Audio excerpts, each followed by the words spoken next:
Subscribe channel Truth.id dan aktifkan lonceng notifikasi untuk mendapatkan informasi seputar live streaming dan video khotbah terbaru. Posisi tombol subscribe berada di kanan atas channel kami dan jangan lupa nyalakan loncengnya.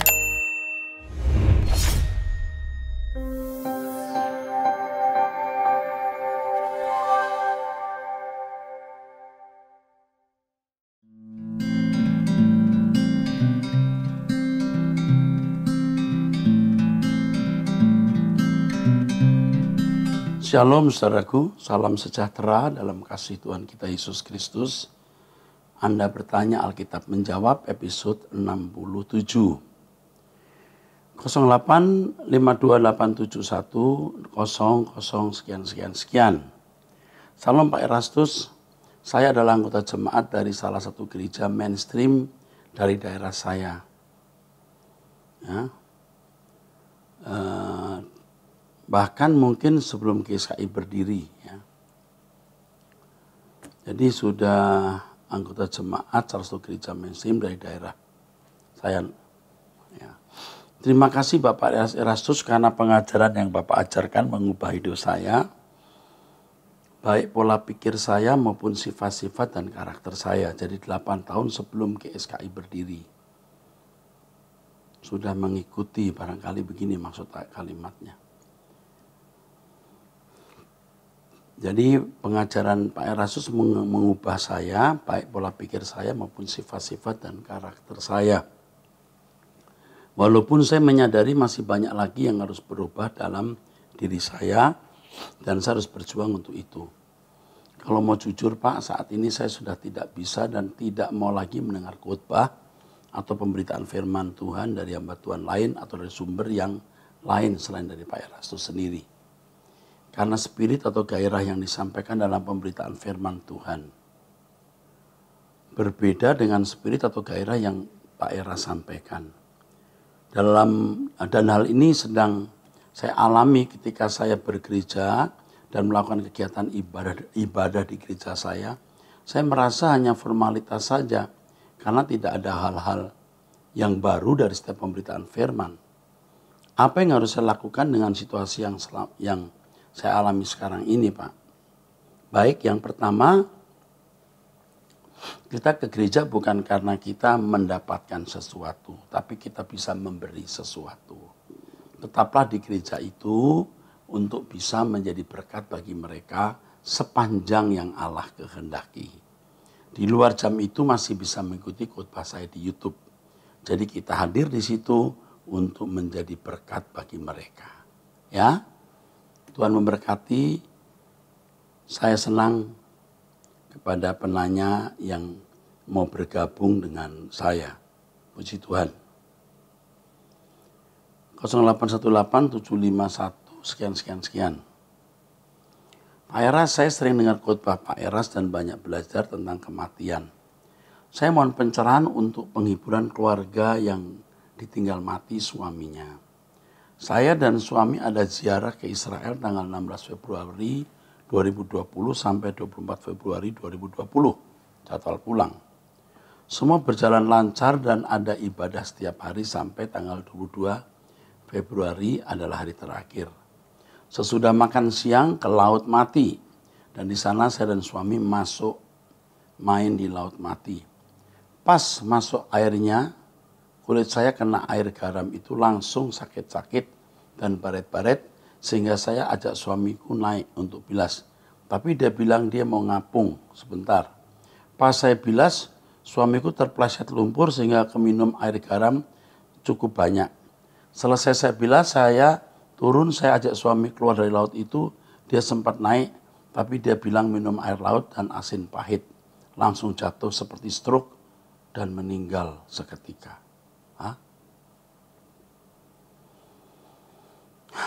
Saya terluka, saya syok. Saya kehilangan suamiku di saat iman kami dekat dengan Tuhan. Sampai hari ini keadaan saya on off. Rasa rindu dan sepi hampa datang seperti serangan jantung. Saya tidak tahu harus bagaimana Pak. Saya tidak mengerti rencana Tuhan. Saya benar-benar kehilangan. Saya pergi berdua pulang sendiri. Tolongin saya. pencerahan apa yang bisa bantu saya supaya saya bisa jalanin hidup ini. Saya terseok-seok setiap hari. Begini, Ibu. Ibu jawab, kalau seandainya suami Ibu masih hidup, Ibu yakin suami lebih bahagia? Ibu yakin Ibu lebih bahagia? Belum tentu, bukan? Maaf ya, maaf. Bisa terjadi suami sakit, tergeletak, hidup enggak, mati enggak. Bukan karena minum air asin di laut mati, mungkin juga faktor yang lain. Atau suami jatuh ke dalam pelukan wanita lain, Ibu tambah sakit hati.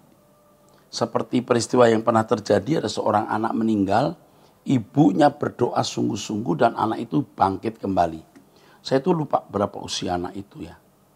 Saya kira tidak lebih dari 9 tahun seingat saya. Ya. Nah, beberapa belas tahun kemudian anak ini hilang atau tidak hilang, ternyata ditemukan di bawah jembatan dengan perut hamil. Ibu ini menyesal sekali, kalau tahu begini keadaannya dia tidak akan minta anaknya dibangkitkan waktu masih kecil itu. Jadi meninggalnya suami belum tentu sesuatu yang buruk. Belum tentu itu tidak baik untuk suami Ibu atau untuk Ibu sendiri. Yang kedua, Ibu juga harus mengakui bahwa suami itu milik Tuhan, bukan milik Ibu saja. Justru Tuhan yang lebih berhak yang telah mati untuk suami Ibu. Ya. Yang ketiga, jangan memberhalakan suami sampai on off begini, ya. Hidup jalan terus. Yang terakhir, Ibu kan nggak berpisah selamanya, nanti akan ketemu di langit baru bumi baru. Saya memiliki naluri saja ya, saya belum tentu benar, ini subjektif. Suami Ibu juga tidak masuk neraka dengan kehidupan yang baik bersama Ibu, mau belajar kebenaran firman Tuhan, rindu pergi ke Israel, bukan ke Makau main judi, ya kan? Ini pria yang bisa masuk surga, jadi pasti ketemu nanti. Jangan egois ya Bu, nanti Tuhan malah tidak suka, Tuhan bisa marah, Tuhan bisa tersinggung mengapa sampai tenggelam begini ya Bu. Saya ikut sepenanggungan Bu, saya tahu Ibu berat, tapi Ibu harus bisa melupakan. Ya, Ibu akan ketemu suami lagi nanti, ya bukan berpisah untuk selamanya. Jadi ingat Bu, kalau suami masih ada belum tentu Ibu bahagia, belum tentu dia juga bahagia. Kematian suami bukan sesuatu yang buruk untuk suami atau untuk Ibu juga. Ya. Jadi Tuhan yang lebih berhak memiliki suami Ibu, dan Ibu juga harus percaya suami Ibu lebih tenang di langit baru bumi baru. Ya, jangan memberhalakan suami. Oke? Nanti ketemu di langit baru bumi baru. Oke. 0812 13 11 3 sekian.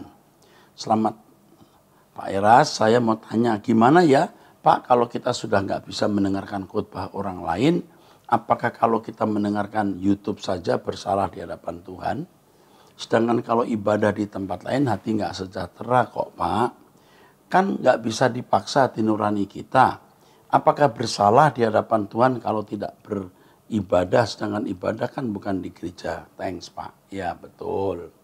Ibadah itu setiap hari. Tetapi adalah indah kalau kita memiliki komunitas. Kalau komunitas gereja yang biasa pergi, tidak memberkati, kita hadir untuk menjadi berkat di gereja itu. Menjadi berkat. Nanti pasti dipertemukan orang-orang yang membutuhkan kebenaran seperti yang Bapak atau Ibu miliki. Ya, untuk bisa membuat satu komunitas. Ya. Tapi kalau memang di sana sudah tidak ada bisa harmoni, kadang-kadang malah kita ditolak, disesat-sesatkan. Buatlah House of Truth. Carilah 1, 2, 3 orang yang diajak bersekutu sampai jumlahnya nanti akan bisa menjadi banyak.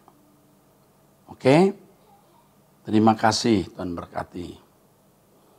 Jadi tidak ke gereja itu tidak mutlak ya salah, belum tentu. Sekarang melihat saja, harus kita lihat situasi dan kondisinya.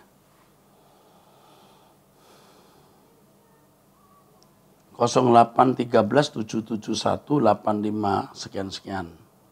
Wahyu pasal 6 ayat 2. Wahyu pasal 6 ayat 2.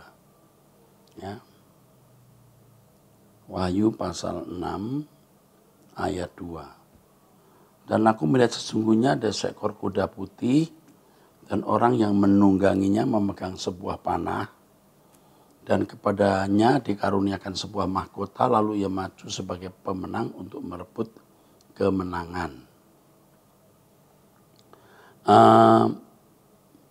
Ini harus saya beritahu ya. Saya harus menjelaskan dengan tepat ya. Apa maksud wahyu ini ya. Harus saya jelaskan dengan tepat maksud wahyu ini.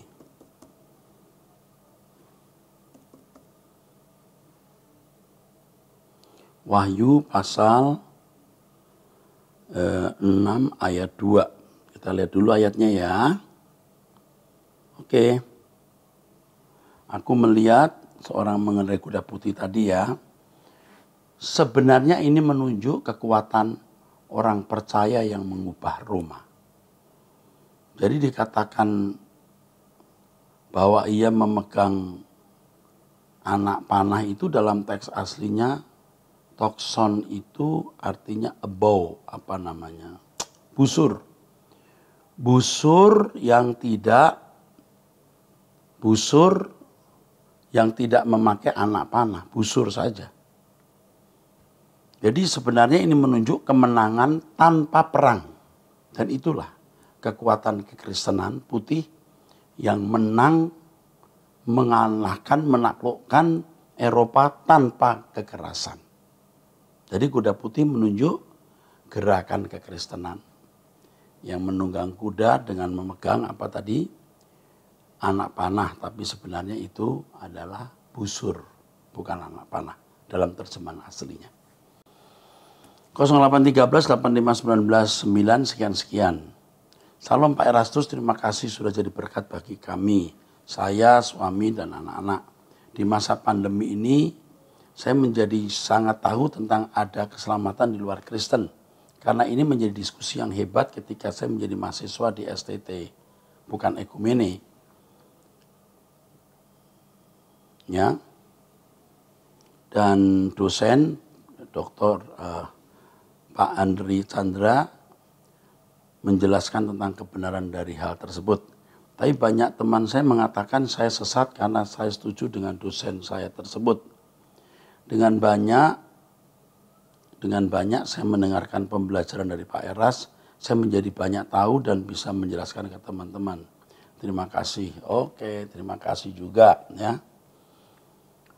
0838 35 94 sekian-sekian. Salam Pak Eras, Bapak selalu mengatakan LP3. Apakah setelah pengangkatan atau rapture langsung masuk zaman LP3 ataukah masih ada zaman sebelum LP3? Misalkan zaman kerajaan 1000 tahun di bumi, di mana Tuhan Yesus menjadi rajanya. Mohon penjelasannya Pak, terima kasih, Tuhan Yesus memberkati. Oke, saya tidak jelaskan, karena nanti saya akan menjelaskan khusus ya di tema surga yang akan menyinggung mengenai kerajaan 1000 tahun. Puji Tuhan. Oke, 0813 70 593 sekian-sekian. Salam Pak Eras Sabdono. Salam damai sejahtera bagi kita semua. Pak, saya pernah melakukan dosa yang menjijikkan di hadapan Bapak. Saya pernah menyukai sesama jenis dan hubungan itu sudah kulakukan terlalu jauh dan sangat gak pantas untuk dilakukan. Saya sudah meninggalkan dosa itu hampir 1 tahun. Saya mau bertobat Pak supaya layak dan berkenan di hadapannya. Yang saya mau tanyakan Pak, apakah dosa saya itu dapat diampuni Tuhan? Dan kenapa Pak setiap saya mau berdoa tidak pernah kurasakan hadiratnya di dalam doaku? Apakah karena dosaku sudah terlalu banyak sehingga aku tidak rasakan kehadirannya? Saya mohon bimbingannya Pak. Tuhan itu mengampuni, Tuhan itu melupakan. Sama sekali Tuhan tidak mengingat lagi. Sama sekali Tuhan tidak mengingat lagi. Jadi tolong jangan kamu ingat. Tuhan lupa kok kamu ingat-ingat. Kamu siapa? Ya, lupakan, Tuhan sayang kamu. Nah, kalau berdoa tidak merasakan hadiratnya, jangan membiasakan diri merasakan secara fisik. Ya, tapi belajar beriman Allah hadir. Haleluya. Itu begitu. Percaya. Bukan karena melihat. Bukan karena perasaan. Nanti kita akan mengalami kehadirannya secara khusus. Tapi jangan membiasakan diri selalu harus mesti pakai perasaan. Ya, jangan pakai perasaan. Puji Tuhan ya. Saya benar-benar appreciate, salut kepada saudari ini mau meninggalkan kebiasaan ini. Ini tidak mudah. Meninggalkan kebiasaan ini tidak mudah. Berat sekali. Tapi Tuhan memampukan. Saya salut dan saya welcome banget ya. Welcome banget untuk kekasih ini. Ini, saya welcome banget. Ayo kita bersama ke surga ya. Puji Tuhan. 08236528 sekian-sekian. Salam Pak, saya mau tanya tentang Matius 16 ayat 28. Aku berkata kepadamu sesungguhnya di antara orang yang hadir di sini ada yang tidak akan mati sebelum mereka melihat anak manusia datang sebagai raja dalam kerajaannya. Apakah ini arti sebenarnya atau figuratif? Terima kasih sebelumnya. Tuhan memberkati Bapak dan keluarga serta pelayanan. Matius 16 ayat 28 ya. Matius 16 ayat 28. Oke. Sebab anak manusia datang dalam kemuliaan Bapaknya diiringi malaikat-malaikatnya. Aku berkata kepadamu sesungguhnya di antara orang yang hadir di sini. Oke. Sebenarnya ayat ini memiliki banyak penafsiran. Apa maksud itu? Tetapi yang paling dekat yang bisa dipahami adalah yang dimaksud orang itu adalah Stefanus. Stefanus yang menyaksikan Yesus di sebelah kanan Allah Bapa. Memang tidak disebutkan malaikat-malaikatnya. Itu yang paling dekat yang bisa dipahami dari maksud ayat tersebut ya. Karena kita tidak boleh sembarangan menafsirkan. Ada beberapa pertimbangan maksud ayat ini ya. Ini kan kalau dari ayat 27 dikatakan sebab anak manusia akan datang dalam kemuliaan Bapaknya diiringi malaikat-malaikatnya pada waktu itu ia akan membalas setiap orang menurut perbuatannya. Ini satu tema. Aku berkata kepadamu sungguhnya di antara orang yang ada di sini ada yang tidak akan mati sebelum mereka melihat anak manusia datang sebagai raja dalam kerajaan. Nah, ini bisa menunjuk peristiwa Stefanus melihat Yesus duduk di sebelah kanan Allah. Jadi pada waktu Yesus mengatakan itu, Stefanus ada di situ. Itu kemungkinan ya, yang paling dekat. Mungkin lain waktu Tuhan akan memberi hikmat kepada saya atau bisikan, saya akan menjelaskan. Itu yang saya pahami sejauh ini. Puji Tuhan. 0812 3572 sekian-sekian. Salam Pak Erastus. Mau tanya kalau setan dihukum di neraka apakah berbentuk fisik atau roh? Tentang orang-orang Farisi ahli-ahli Taurat yang menyalibkan Tuhan Yesus apa masuk neraka? Mau tanya Injil Matius 7 ayat 21-23 apakah mereka masuk neraka? Yang pertama, setan apakah fisik atau roh tidak terlalu kita persoalkan karena tidak perlu kita tahu. Yang jelas masuk neraka. Ya. Karena setan yang namanya Lucifer bisa fisik, bisa roh juga. Tetapi itu tidak terlalu penting untuk kita tahu. Tentang orang-orang Farisi, ahli Taurat yang menyalibkan Tuhan Yesus, apakah masuk neraka? Sebagian besar masuk neraka atau sebagian masuk neraka. Jika di antara mereka bertobat, bisa saja, tapi kita tidak tahu. Kalau sampai pada akhirnya mereka tidak bertobat, mereka pasti ditolak oleh Allah. Matius 7 ayat 21 sampai 23 ini mengenai orang-orang yang mengaku mengenal Tuhan Yesus, sudah mengadakan mukjizat, sudah menyembuhkan orang sakit.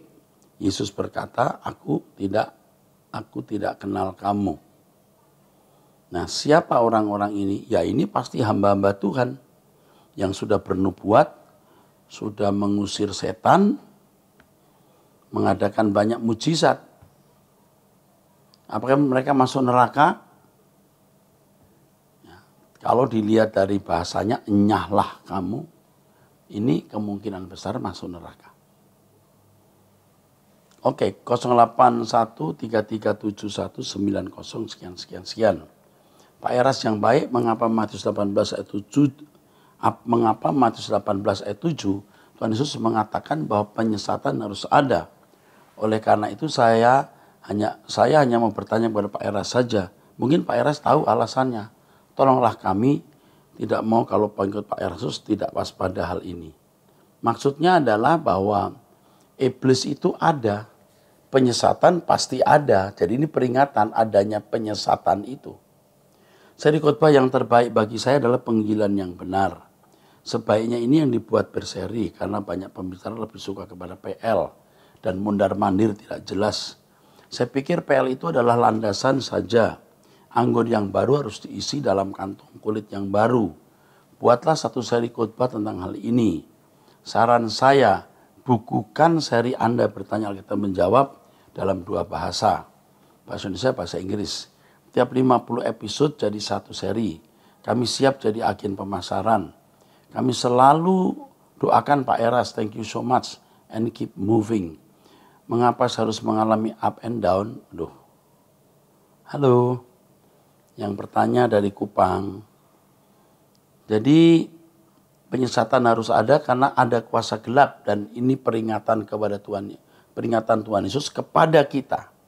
Karena manuver pekerjaan iblis selalu ada. Khotbah seri mengenai penginjilan yang benar. Oke, kami memperhatikan masukannya dan sedang diketik buku Anda bertanya Alkitab menjawab. Kalau diterjemahkan dalam 2 bahasa nanti kami akan upayakan. Karena memang biasanya kami terjemahkan ke dalam bahasa Indonesia, yang lain dalam bahasa Mandarin. Mengapa ups and down? Nah ini tergantung individu kita.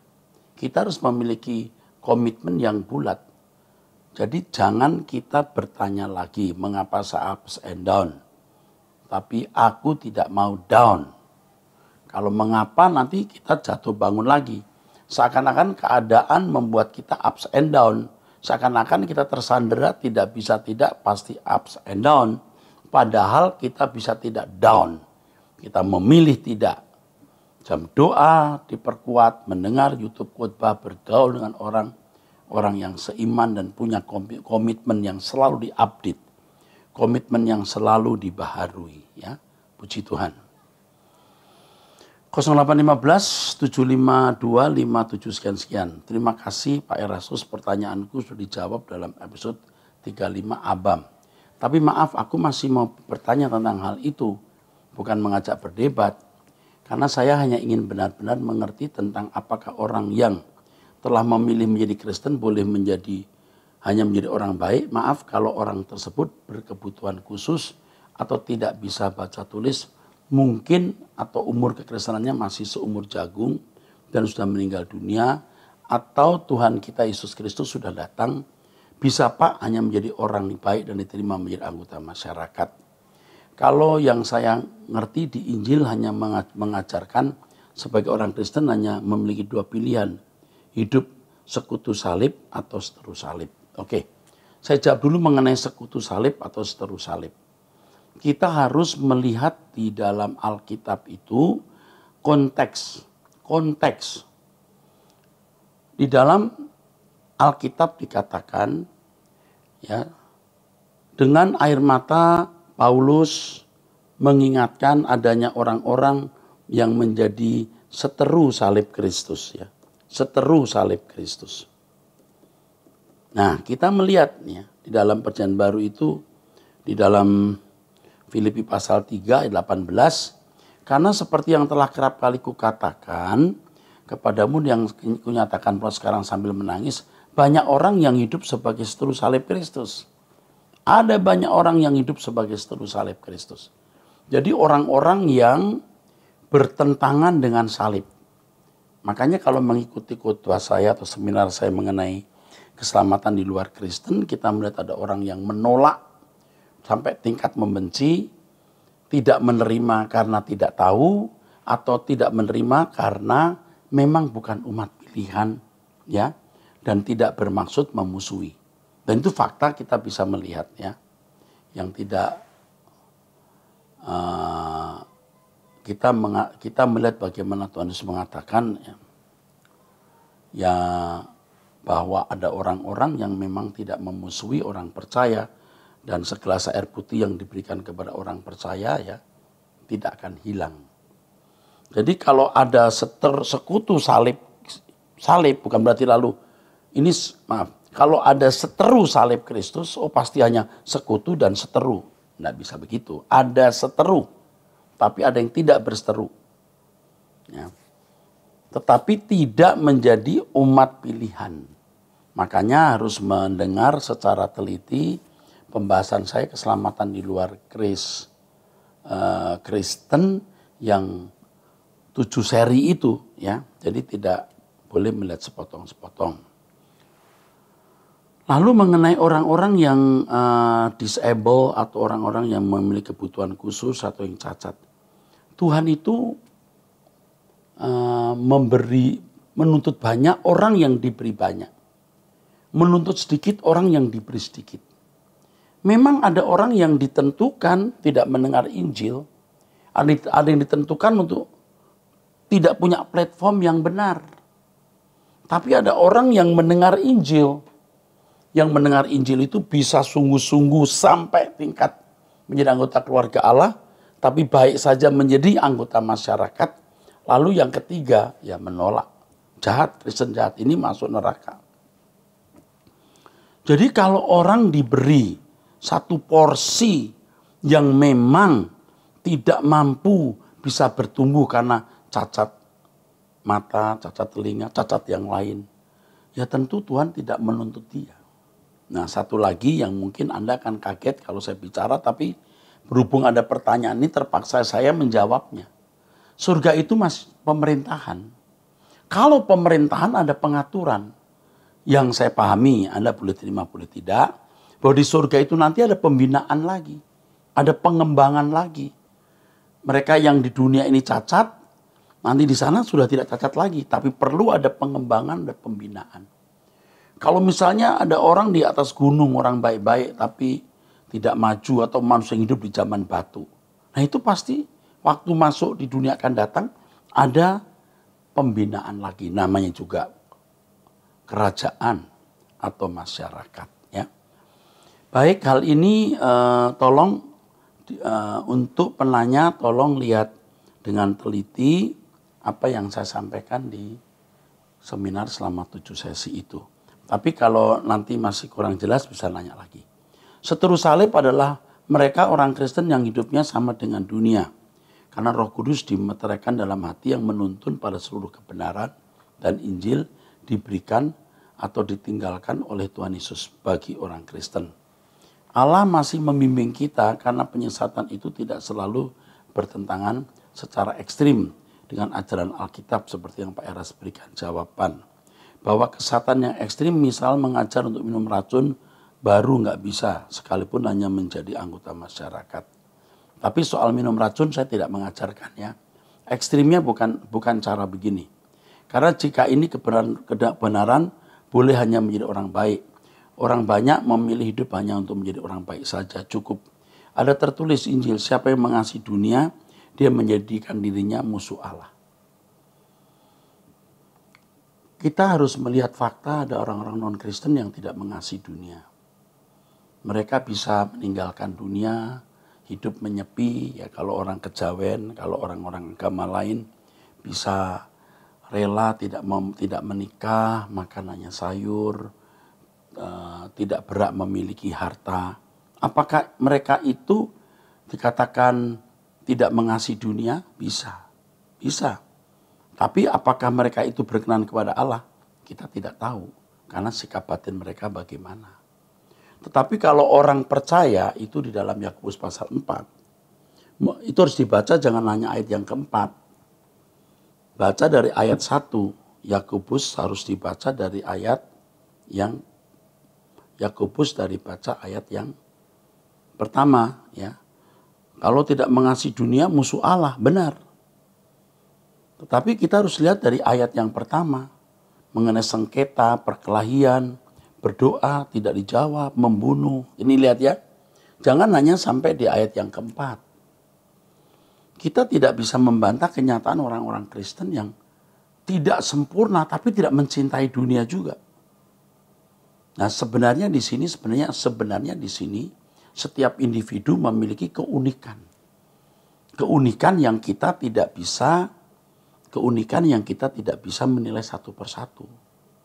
Tetapi kalau saya membuat 6 golongan itu sebenarnya itu klasifikasi kasar. Klasifikasi kasar bisa juga gabungan dari salah satu, bisa.